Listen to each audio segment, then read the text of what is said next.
হ্যাঁ, হজরত মুহাম্মদ সাল্লাল্লাহু আলাইহি ওয়াসাল্লাম পৃথিবীর সর্বকালের সর্বশ্রেষ্ঠ মানব এবং নবী। তিনি ইসলামের প্রবর্তক এবং আল্লাহর প্রিয় বান্দা।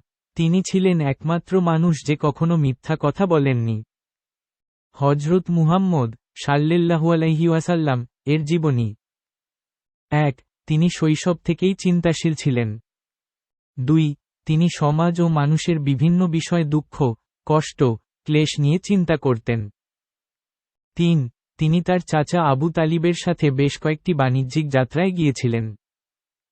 ৪. তিনি বিদায় হজ্জ থেকে ফেরার কয়েক মাস পর অসুস্থ হয়ে পড়েন এবং মৃত্যুবরণ করেন। এবং ৫. তিনি মৃত্যুর আগ পর্যন্ত আল্লাহর কাছ থেকে যে বাণীগুলো লাভ করেন সেগুলো কুরআনের আয়াত হিসেবে পরিগণিত হয়।